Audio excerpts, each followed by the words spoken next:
Supermassive black holes, वो engines जो हमारे यूनिवर्स को चलाते हैं। आपको बता दूं, super massive black holes galaxies के एवोल्यूशन में सबसे बड़ा रोल निभाते हैं। सुपर मैसिव ब्लैक होल्स नहीं होंगे तो न मिल्की वे गैलेक्सी होगी, न ही सन, न अर्थ, न आप। वो यूनिवर्स में लगभग हर गैलेक्सी का सेंट्रल ड्राइविंग फोर्स हैं। वो हमारे यूनिवर्स का सबसे भयानक और अजीब पहलू था और उन्हें देखकर मुझे बहुत हैरानी होती है। अब एक नई मिस्ट्री सामने आई है जो सुपरमैसिव ब्लैक होल से जुड़ी है। हमें ये तो पता है कि अर्ली यूनिवर्स में सुपर मैसिव ब्लैक होल्स थे, लेकिन ये नहीं पता कि वो इतने कम समय में इतने बड़े कैसे हो गए। हमें उनके फॉर्मेशन की कुछ जानकारी है, पर क्या हम उनके तेजी से बढ़ने की मिस्ट्री को सुलझा पाएंगे?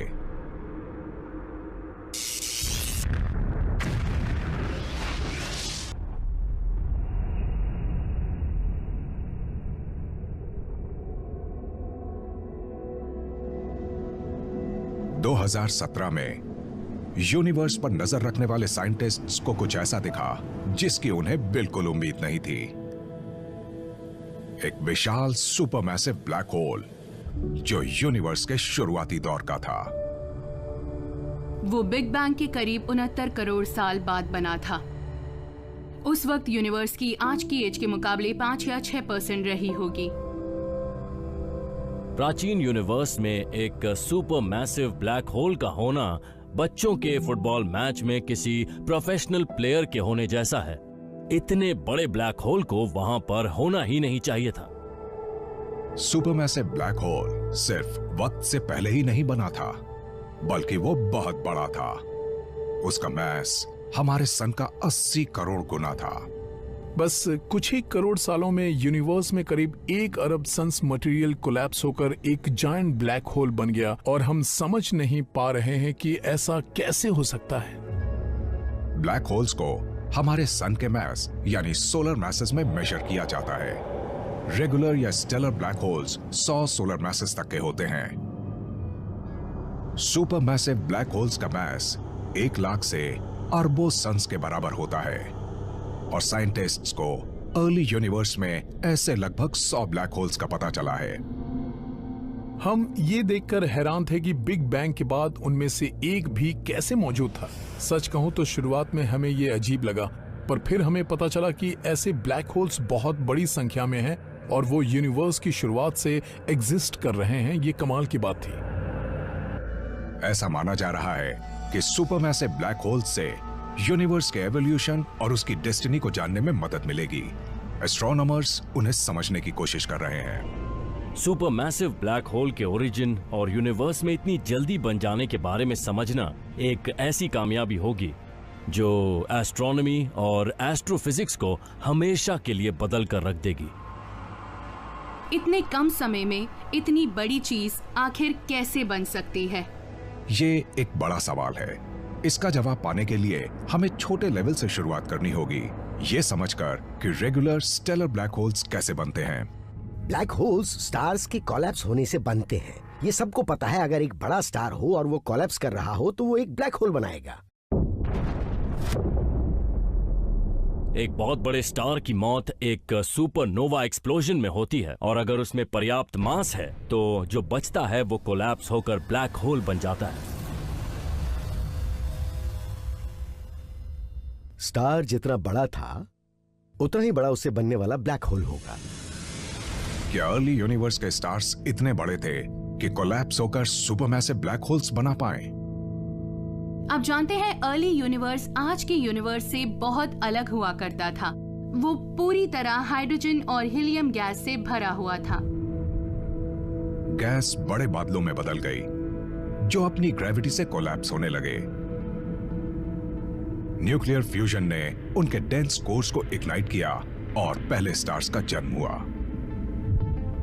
अब हमें लगता है कि शुरुआती गैस के क्लाउड्स आज के यूनिवर्स के क्लाउड्स के मुकाबले बहुत ज्यादा बड़े स्टार्स बनाते थे। हो सकता है कि उस वक्त बहुत बड़े जायंट स्टार्स थे और हम उन्हें पॉपुलेशन 3 स्टार्स कहते हैं और वो वाकई में बहुत बड़े थे।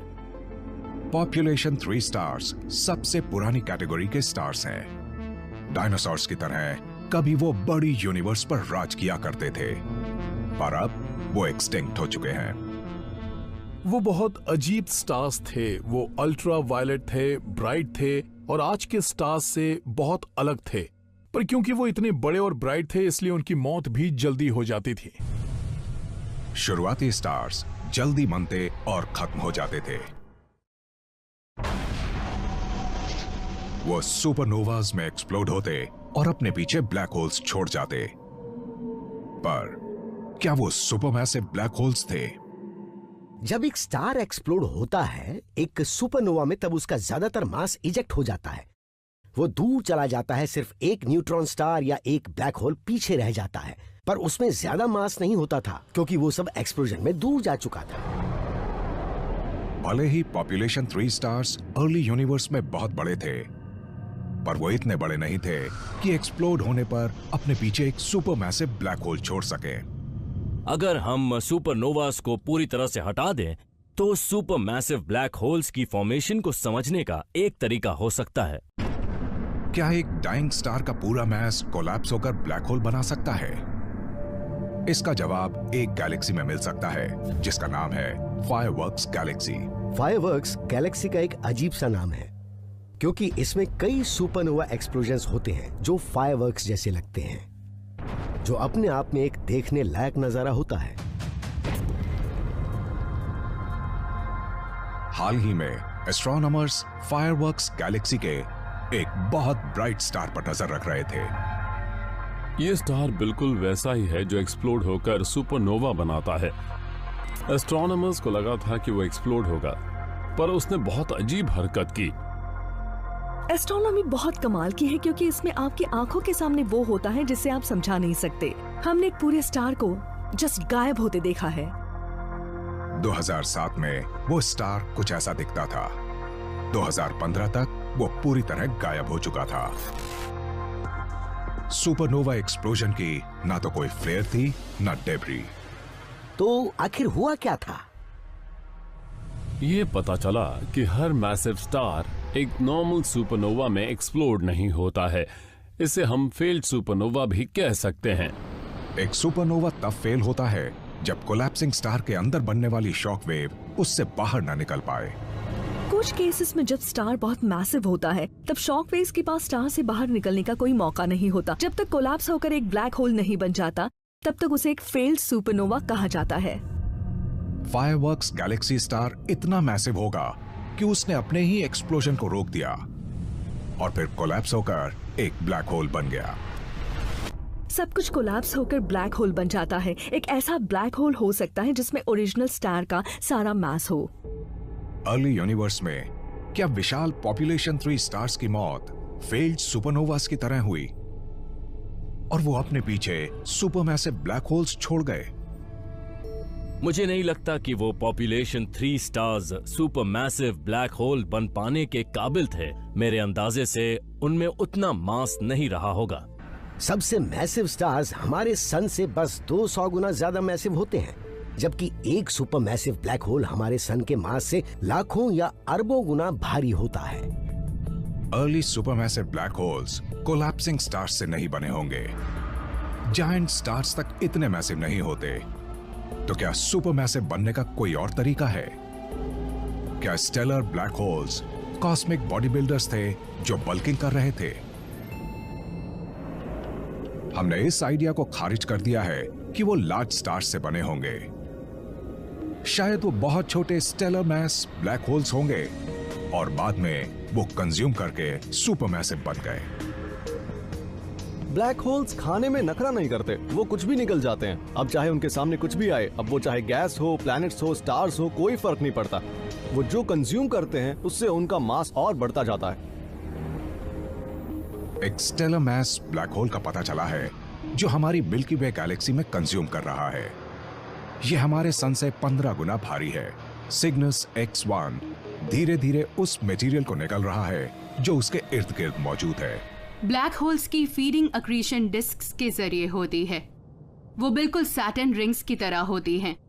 ब्लैक होल के अराउंड मटेरियल की एक थिक या थिन डिस्क होती है जो उसे फीड करती है।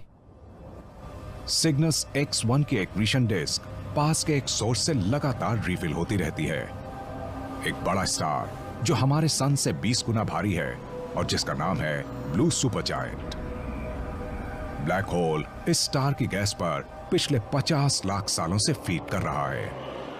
तो अगर आपका सवाल यह है कि ब्लैक होल्स गैस को कैसे निगल सकते हैं, तो उसका जवाब है ग्रेविटी। वो बहुत मैसिव ऑब्जेक्ट्स होते हैं और जो कुछ भी उनके दायरे में आता है उसे वो ग्रेविटी की मदद से अपने अंदर समा लेते हैं।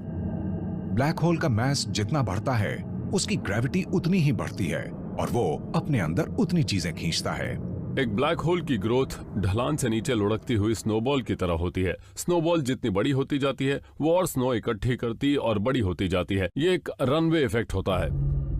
पर भले ही सिग्नस X1 इस रनवे इफेक्ट से ग्रो करेगा, तब भी वो कभी सुपरमैसिव नहीं बन पाएगा। मतलब अर्ली यूनिवर्स के ब्लैक होल्स की फीडिंग बहुत फास्ट रेट्स पर हुई होगी। सबसे बड़ा इशू ये है कि अर्ली यूनिवर्स में इतना टाइम कैसे था कि एक छोटे से ब्लैक होल से, जो कि एक स्टार के अंदर से निकला है, वो सुपर मैसिव बन जाए। JRS 1915 एक और स्टेलर मास ब्लैक होल है। ये बहुत ज्यादा कंज्यूम करता है। इसका कंजम्पशन रेट सिग्नस X1 के मुकाबले लगभग 40 गुना है। और जब कोई ब्लैक होल जल्दी कंज्यूम करने लगता है तब वो ओवरहीट होने लगता है। जब ब्लैक होल बहुत तेजी से मटेरियल खींचकर उसे कंज्यूम करता है तब अक्रीशन डिस्क बहुत हाई टेम्परेचर्स पर हीट अप हो जाती है और उस हीट से सिस्टम से बहुत तेज लाइट बाहर आती है। और एक ब्लैक होल जितना ज्यादा मटेरियल कंज्यूम करेगा वो उतना ही शाइनी बनता जाएगा। ये स्टेलर ब्लैक होल कभी कभी ज्यादा मटेरियल बहुत जल्दी कंज्यूम कर लेता है, जिसकी वजह से उसकी एक्रीशन डिस्क से रेडिएशन निकलता है जो हमारे सन से करीबन 10 लाख गुना ब्राइट होता है। लेकिन इस ब्राइटनेस के अपने नुकसान भी होते हैं। इससे ब्लैक होल मटेरियल को कंज्यूम करना और ग्रो करना बंद कर देता है। अगर मुझे जल्दी अपना वजन बढ़ाना होता, वो भी ज्यादा से ज्यादा, तो मैं बहुत सारी चीजें एक साथ खाने लगता, जैसे कि जंक फूड, और उसे नॉन स्टॉप खाता रहता।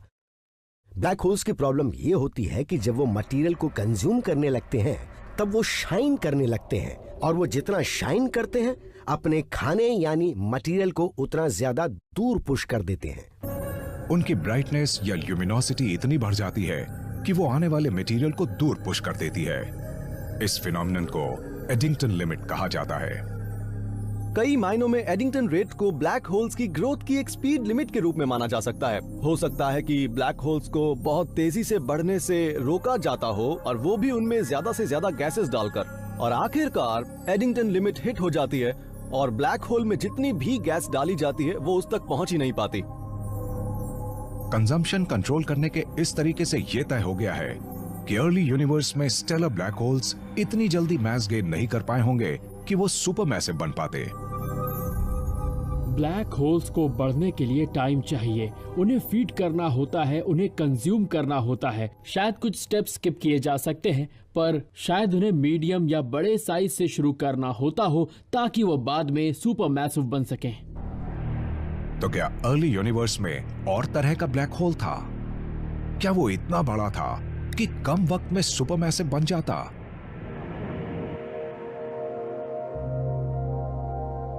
2017 में एस्ट्रोनॉमर्स ने एक डेंस स्टार क्लस्टर को स्टडी किया जिसका नाम था 47 टूकनी, जो हमारी गैलेक्सी के बाहरी हिस्से पर था।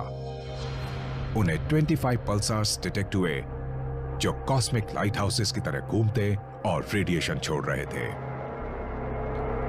वो पल्सर्स किसी सेंट्रल ऑब्जेक्ट का चक्कर लगा रहे थे, और भले ही हम उस ऑब्जेक्ट को देख नहीं पाए, हम पल्सर्स के ऑर्बिट से उसके बिहेवियर को समझ रहे थे, और उससे पता चला कि वो सेंट्रल ऑब्जेक्ट कितना बड़ा था। जब कैलकुलेशंस की गई तब हमें पता चला कि उसका मास सन से 1500 से 2000 गुना था। यह उस ग्लोबुलर क्लस्टर के बीचों में छुपा हुआ था। तो वो इनविजिबल ऑब्जेक्ट आखिर है क्या?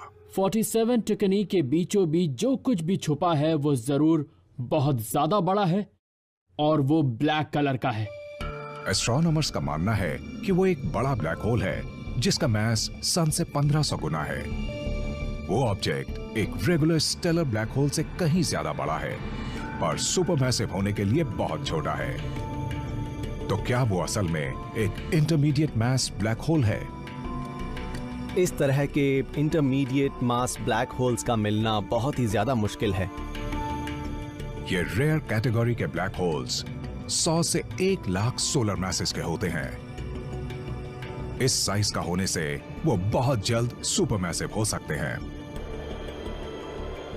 इंटरमीडिएट मास ब्लैक होल से ही शायद सुपर मैसिव ब्लैक होल्स का जीवन शुरू होता है।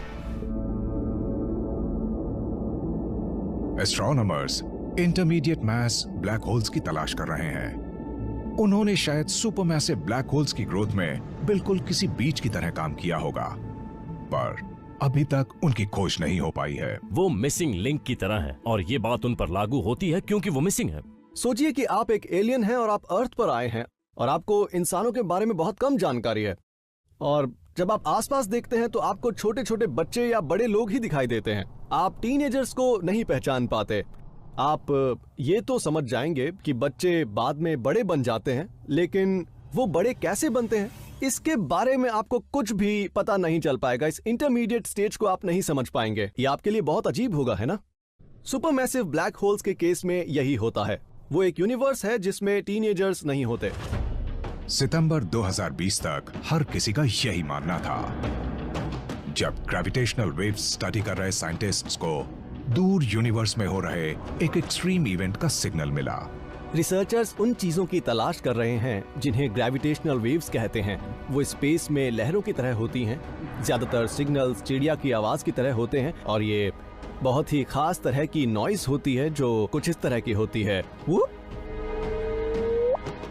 लेकिन वो इवेंट इतना एक्सट्रीम और अचानक हुआ कि वो नॉइज कुछ इस तरह की निकली। सुनिए।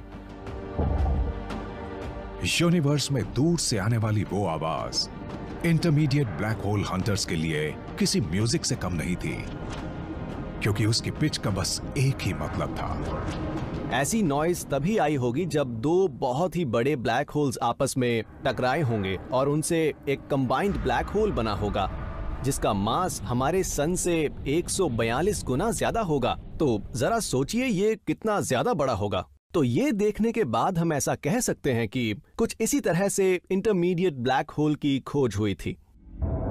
वो इंटरमीडिएट ब्लैक होल का पहला कंफर्म्ड ऑब्जर्वेशन था।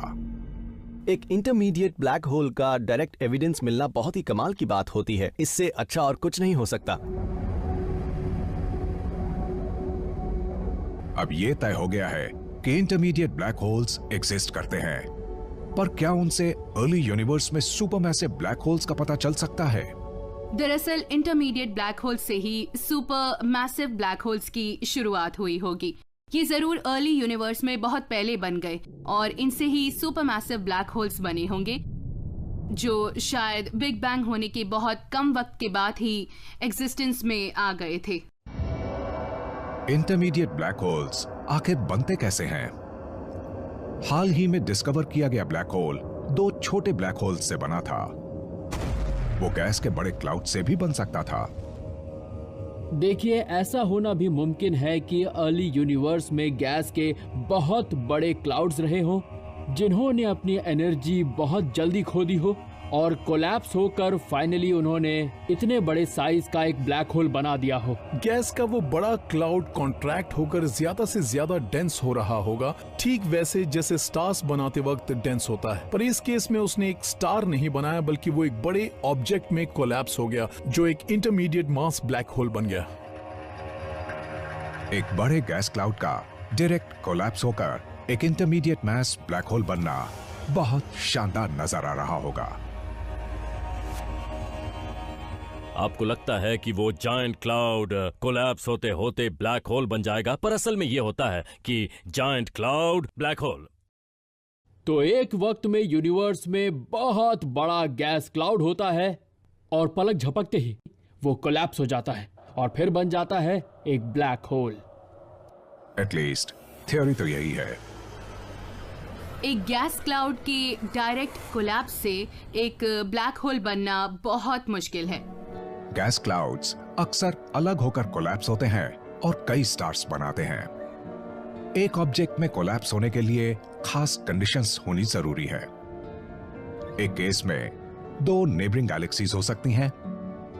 पहली एक नई प्रोटोगैलेक्सी यानी एक गैस क्लाउड जिसे अभी स्टार्स बनाने बाकी हैं।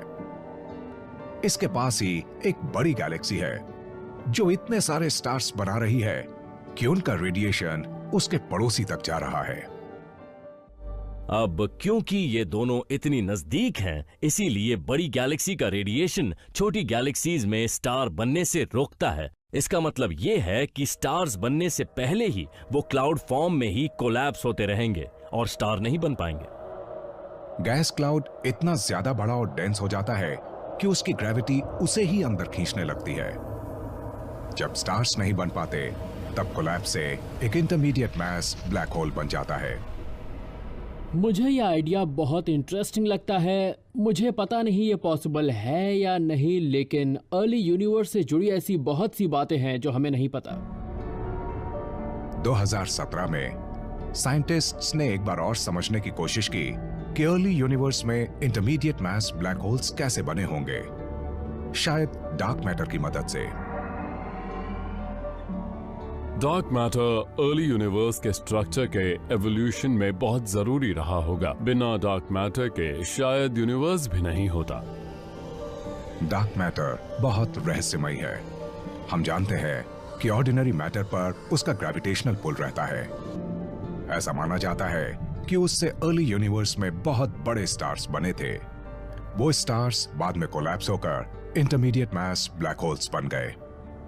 ये आइडिया कुछ इस तरह का है। बिग बैंग के 10 करोड़ साल बाद डार्क मैटर जो पूरे यूनिवर्स को अपनी ग्रेविटी से कंट्रोल कर रहा था, बड़े बड़े लम्प्स बना रहा था। तब रेगुलर मैटर की सुपरसोनिक स्ट्रीम्स रही होंगी जिन्हें बिग बैंग के बाद डार्क मैटर के ग्रेविटेशनल क्लस्टर्स की तरफ भेज दिया गया होगा, जहां वो एक साथ मिल रहे थे। जब साइंटिस्ट ने इसका सिमुलेशन तैयार किया तब उन्होंने पाया कि डार्क मैटर की स्ट्रॉन्ग ग्रेविटी गैस के बड़े क्लाउड्स को खींच सकती थी। आप एक्चुअली संचित कर सकते हैं। जैसे मान लीजिए सन के मास के 34,000 गुना बड़े स्टार जैसे ऑब्जेक्ट को बनाया गया होगा। वो कोलैप्स होकर एक ब्लैक होल बनाने के लिए काफी है।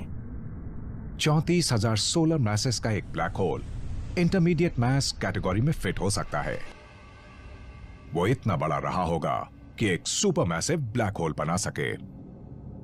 ये मुमकिन है कि डार्क मैटर जो बिग बैंग के 10 करोड़ साल बाद गैस की स्ट्रीम्स को डायरेक्शन दे रहा था, इन सुपरमैसिव ब्लैक होल्स के बीच की तरह हो।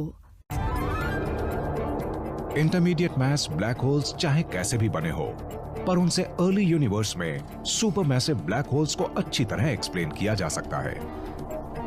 अब सवाल ये है कि वो बड़े कैसे हुए। इस बीज से एक ऐसा ब्लैक होल कैसे बना जिसका मास सन से 1 अरब गुना था। शायद शुरुआती इंटरमीडिएट मास ब्लैक होल्स की भूख बहुत बड़ी थी। वो फीड करते करते सुपरमैसिव बन गए और यूनिवर्स उन्हें जो भी सर्व करता गया वो उसे कंज्यूम करते गए।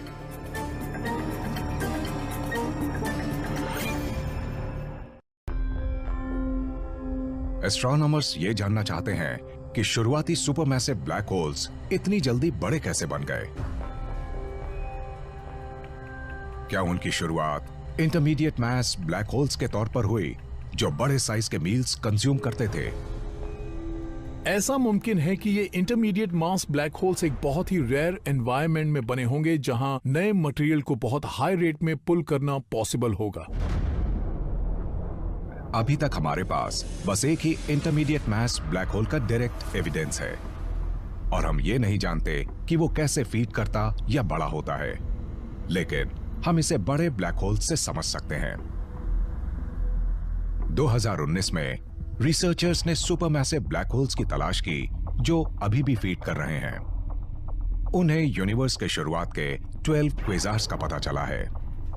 क्वेज़र्स यूनिवर्स के सबसे ब्राइट ऑब्जेक्ट्स होते हैं और वो तब बनते हैं जब एक गैलेक्सी के सेंटर में एक सुपरमैसिव ब्लैक होल गैस और डस्ट कंज्यूम कर रहा हो और उसमें बहुत ज्यादा अमाउंट में एनर्जी और रोशनी निकल रही हो। इन अर्ली गैलेक्सीज के आसपास बहुत बड़े गैस रिजर्वॉयर्स होते हैं जिन्हें हाइड्रोजन हेलोस कहते हैं। ये बढ़िया है क्योंकि ये उन सुपरमैसिव ब्लैक होल्स के फ्यूल का काम करते हैं ठंडी गैस उन ब्लैक होल्स में जाकर उन्हें फीड कर सकती है। इस ठंडी गैस के बड़े हेलोज भी स्टार्स के बिल्डिंग ब्लॉक्स होते हैं। हाइड्रोजन के ये बहुत ही बड़े हेलोज जो अर्ली गैलेक्सीज के पास होते हैं, इन्हें इस्तेमाल किया जाता है पावर स्टार फॉर्मेशन में। स्टार फॉर्मेशन एक ऐसा खतरनाक प्रोसेस है जिससे एक गैलेक्सी में टर्बुलेंस आ सकता है। उस टर्बुलेंस से गैस ब्लैक होल के अंदर चली जाती है और उससे ब्लैक होल और भी बड़ा हो जाता है।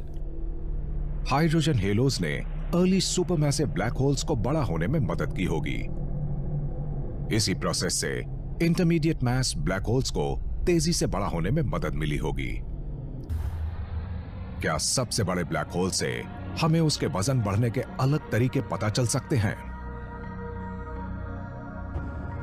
अक्टूबर 2019 में एस्ट्रोनॉमर्स ने टेलीस्कोप्स की मदद से एक क्लियर गैलेक्सी को एक्सप्लोर किया जिसका नाम था M77। ये गैलेक्सी हमारे इतनी ज्यादा नजदीक है कि हम बहुत आसानी से इसके सेंट्रल इंजन को स्टडी कर सकते हैं, वो भी बहुत ज्यादा बारीकी से। ना सिर्फ हमें इसका ब्राइट कोर, इसका ब्राइट न्यूक्लियस दिख रहा है, बल्कि हम इसके स्पाइरल आर्म्स और गैलेक्सी का स्ट्रक्चर भी देख सकते हैं। हम देख सकते हैं कि ये किस तरह से अरेंज्ड है। जब हमने M77 के सेंट्रल सुपरमैसिव ब्लैक होल को स्टडी किया तो हम हैरान रह गए। उसकी फीडिंग सिर्फ एक नहीं बल्कि 2 अक्रीशन डिस्क से हो रही थी जो उल्टी दिशा में घूम रही थी। अक्सर एक ब्लैक होल के पास सारी गैस एक ही दिशा में घूमती है, जिससे गैस का एक स्लो फॉल होता है और फीडिंग भी स्लो होती है। इस केस में एक डिस्क एक तरफ घूम रही है तो दूसरी डिस्क उल्टी दिशा में। यह बहुत अनस्टेबल है और इससे ढेर सारी गैस ब्लैक होल के अंदर एब्जॉर्ब हो सकती है। इन डिस्क्स का मटेरियल बिल्कुल एक बड़े रेडी टू ईट मील जैसा है, पर डिनर तब तक नहीं दिया जाएगा जब तक बाहरी डिस्क स्लो नहीं हो जाती। अगर एक गैलेक्सी के सेंटर में एक ब्लैक होल है और आप एक ऑर्बिट में इतनी तेजी से चक्कर लगा रहे हैं कि आपका ऑर्बिट मेंटेन्ड हो, तो आप कभी ब्लैक होल में नहीं गिरेंगे। आप बस अपने ऑर्बिट में हमेशा चक्कर लगाते रहेंगे, ठीक वैसे जैसे अर्थ सन का चक्कर लगाती है। अगर आपको ब्लैक होल में जाना है तो आपको अपनी स्पीड कम करनी पड़ेगी। बाहरी अक्रीशन डिस्क धीरे धीरे धीमी होती जाएगी और उसका ऑर्बिट इनर डिस्क के पास आता जाएगा। काउंटर रोटेटिंग मटेरियल के खतरनाक टकराव होने शुरू हो जाएंगे। डबल एक्रीशन डिस्क होना बिल्कुल 2 सोडा कैंस एक साथ पीने जैसा है। आपको वो टेस्टी तो लगेगा, पर आपके अंदर बहुत सारी गैस भी बनेगी जो खतरनाक साबित हो सकती है। कुछ लाख सालों में ये डबल डिस्क आपस में भयानक रूप से टकराएंगी और इनका सारा material central supermassive black hole में चला जाएगा। वो एक ही बार में सब कुछ निगल जाएगा और एक बहुत बड़ा कॉस्मिक बर्प होगा।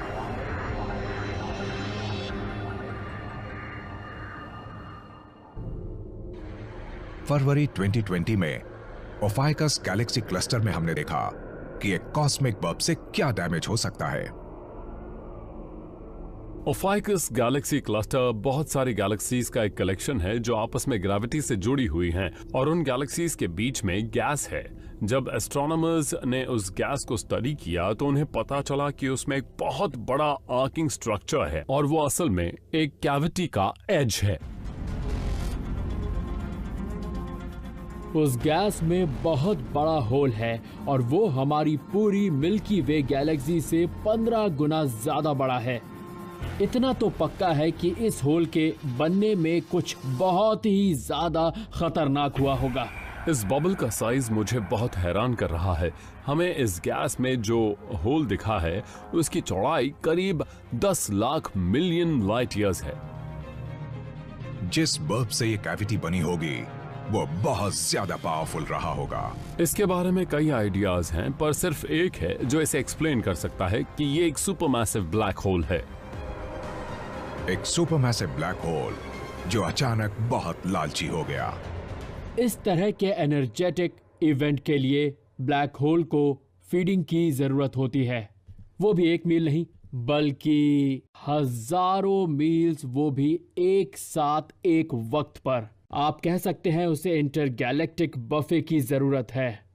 शायद अतीत में इस ब्लैक होल में जो भी मटेरियल गिरता जा रहा था ये उसे निगलता जा रहा होगा।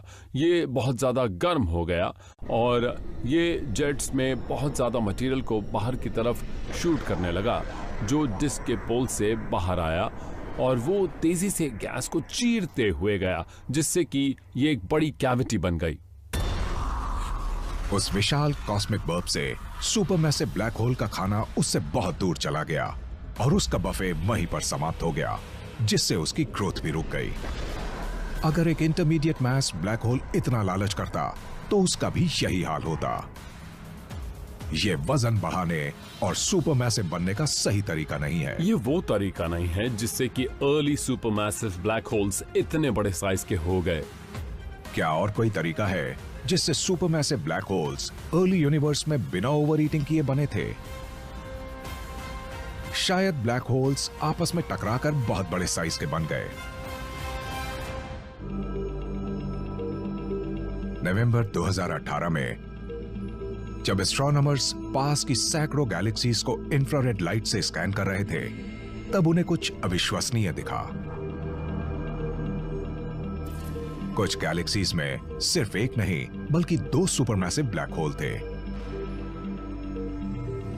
क्या ब्लैक होल्स की इन जोड़ियों से यूनिवर्स के शुरुआती दौर में उनके इतनी जल्दी बड़े हो जाने का रहस्य सुलझ सकता है? वो इंफ्रारेड इमेजेस जिनमें गैलेक्सी के सेंटर में एक सुपर मैसिव ब्लैक होल की जोड़ियां थी वो कॉमन नहीं था और सच में उन इमेजेस को देखकर मैं पूरी तरह हैरान रह गया। सुपरमैसिव ब्लैक होल्स की ये जोड़ियां इसलिए मौजूद हैं क्योंकि 2 गैलेक्सीज मर्ज हुई थीं। अब तक हमने यूनिवर्स के बारे में जो समझा है वो ये है कि गैलेक्सीज शुरुआत में छोटी होती हैं और बाकी गैलेक्सीज से टकराकर बड़ी बनती हैं, तो एक दूसरे के आसपास चक्कर लगाती हैं और भयानक हमला करती हैं। वो बहुत खतरनाक होता है। जब गैलेक्सीज मर्ज होती हैं, तब सेंट्रल सुपरमैसिव ब्लैक होल्स भी मर्ज होते हैं। वो एक दूसरे से टकराते हैं और कंबाइन होकर एक बड़ा ब्लैक होल बनाते हैं। Galaxy scale mergers supermassive black holes के लिए सबसे अच्छे ग्रोथ मैकेनिज्म में से एक हैं। शायद अर्ली यूनिवर्स में स्टेलर या इंटरमीडिएट मास के ब्लैक होल्स कई बार मर्ज हुए होंगे। वो इतने भारी हो गए होंगे कि अंत में वो सुपरमैसिव हो गए होंगे। हमें नहीं पता कि अर्ली यूनिवर्स में सुपरमैसिव ब्लैक होल मर्जर्स कितने कॉमन थे, पर हमें लगता है कि वो आज से ज्यादा कॉमन थे क्योंकि तब गैलेक्सीज बहुत पास थी। आज हमें जो सुपरमैसिव ब्लैक होल्स दिखते हैं उन्हें बनाने में लाखों मर्जर्स हुए होंगे जो अपने आप में काफी मुश्किल रहा होगा। अगर इतने सारे मर्जर्स हुए होंगे तब एक बात बिल्कुल हैरान कर देने वाली है। हमें अब यूनिवर्स में जो ब्लैक होल्स मिलते हैं वो सभी या तो स्टेलर मास के या सुपरमैसिव हैं। आप ऐसा समझ सकते हैं कि सुपरमैसिव ब्लैक होल्स छोटे ब्लैक होल्स के मर्ज होने से बनते हैं, इसीलिए हमें छोटे से लेकर बड़े ब्लैक होल्स मिलने चाहिए, पर ऐसा बिल्कुल नहीं है। हमें इंटरमीडिएट मास ब्लैक होल्स नहीं मिलते। मेरा सवाल है कि 10,000 सोलर मास और 1,000 सोलर मास वाले ब्लैक होल्स कहाँ हैं? पर एक और प्रॉब्लम है। हमने कभी एक सुपरमैसिव ब्लैक होल मर्जर होते हुए नहीं देखा। हमने सुपरमैसिव ब्लैक होल को मर्जिंग की तरफ बढ़ते देखा और हमने वो ब्लैक होल्स देखे हैं जो मर्जिंग कर चुके हैं, पर कभी उन्हें ऐसा करते नहीं देखा। जब सुपरमैसिव ब्लैक होल्स मर्ज होते हैं तब वो एक दूसरे के आसपास घूमते हैं और जितना करीब आते हैं उतना तेज होते जाते हैं, पर उन्हें मर्ज होकर एक सिंगल ब्लैक होल बनाने के लिए उस एनर्जी को खोने की जरूरत है जिसे ऑर्बिटल एनर्जी कहा जाता है। सुपरमैसिव ब्लैक होल्स के मर्जर का मतलब है कि उन्हें एक दूसरे के पास आना होगा और इसके लिए उनके ऑर्बिट्स को डीके होना होगा और इसके लिए ऑर्बिटल एनर्जी को लूज करना जरूरी है। एनर्जी लूज करने के लिए मर्ज हो रहे सुपरमैसिव ब्लैक होल्स आसपास के स्टार्स के ऑर्बिट्स को डिस्टर्ब करते हैं जिससे वो अपने पाथ से भटक जाते हैं। तो एक ऐसा स्टार जो बहुत छोटा है और जिसका मास हमारे सन के बराबर है, वो अगर ऐसे 2 ब्लैक होल्स के बीच आ गया तो उसे सीधा गैलेक्सी के बाहर पूरे फोर्स के साथ फेंक दिया जाएगा और फिर वो कभी नजर नहीं आएगा। जब भी सुपरमैसिव ब्लैक होल्स एक स्टार को बाहर निकालते हैं, उनकी कुछ ऑर्बिटल एनर्जी कम हो जाती है और वो और भी करीब आ जाते हैं। जब वो सभी स्टार्स को बाहर निकाल देंगे तो कुछ बचेगा ही नहीं। अब मर्जर रुक जाता है। आइस स्केटिंग करती हुई किसी जोड़ी की तरह दोनों सुपरमैसिव ब्लैक होल्स जितना हो सके एक दूसरे के आसपास चक्कर लगाते हैं, लेकिन वो साथ नहीं आ पाते। हो सकता है ये दोनों ब्लैक होल्स ऐसे ही एक दूसरे के आसपास अरबों सालों तक चक्कर लगाते रहे हों। इसे कहते हैं फाइनल पार्सेक प्रॉब्लम। 1980 में एक रिसर्च पेपर था जिसमें इस प्रॉब्लम के बारे में लिखा गया था कि सुपरमैसिव ब्लैक होल सिर्फ एक दूसरे के पास 3 पार्सेक या 3 लाइट ईयर्स पर आ सकते हैं, पर वो एक दूसरे से मर्ज नहीं हो सकते। हमारा मानना है कि सुपरमैसिव ब्लैक होल्स को मर्ज होना चाहिए। हमें पता है गैलेक्सीज मर्ज होती हैं, तो अगर ब्लैक होल्स मर्ज नहीं होते तो हमें कई ब्लैक होल्स यूनिवर्स में दिखते, पर ऐसा नहीं है। हर गैलेक्सी में एक ही ब्लैक होल होता है, तो वो मर्ज कैसे होते हैं? साइंटिस्ट्स यूनिवर्स की शुरुआत की रहस्यमयी फोर्सेस पर भी स्टडी कर रहे हैं। क्या पहले सुपरमैसिव ब्लैक होल्स का साइज किसी इनविजिबल फोर्स ने बढ़ाया?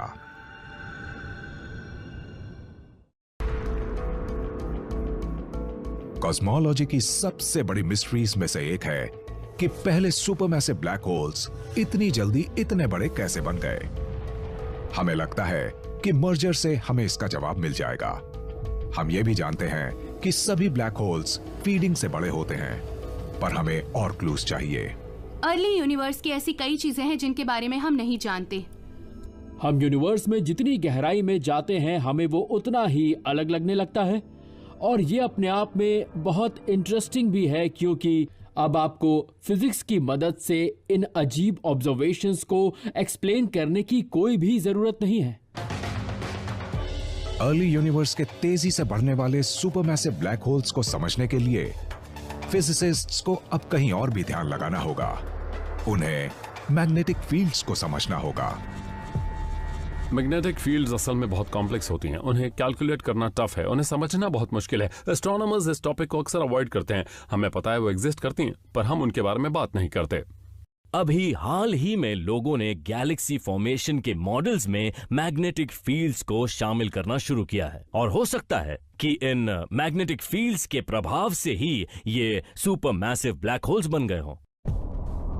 ये जानने के लिए कि मैग्नेटिक फील्ड्स ने किस तरह अर्ली सुपरमैसिव ब्लैक होल्स पर प्रभाव डाला, हमें इसे शुरू से समझना होगा। बिग बैंग के तुरंत बाद फर्स्ट पार्टिकल्स बने, ठंडे हुए और इलेक्ट्रिकली चार्ज्ड हो गए। तब सब कुछ बहुत अलग था, आज के मुकाबले तो बहुत ही अलग था। पार्टिकल्स तेजी से घूम रहे थे, सब कुछ चार्ज्ड था, वो एक बहुत ही अलग माहौल था। तब कोई स्टार्स नहीं थे, ना ही एटम्स थे, पर कुछ साइंटिस्ट्स का मानना है कि उन मूविंग चार्ज्ड पार्टिकल्स से पहली मैग्नेटिक फील्ड्स बनी थी। यूनिवर्स की शुरुआत में मैग्नेटिक फील्ड्स हर जगह थी। वो मैग्नेटिक फील्ड्स बहुत ही लंबी दूरी तक एक्सटेंड रही होंगी, बिल्कुल अर्ली यूनिवर्स को कवर करने वाले एक बड़े वेब की तरह। कितनी कमाल की बात है ना। धीरे धीरे एटम्स बने और गैस के क्लाउड्स में बदल गए। इनसे पहली गैलेक्सीज बनी और उनके सुपरमैसिव ब्लैक होल्स बने।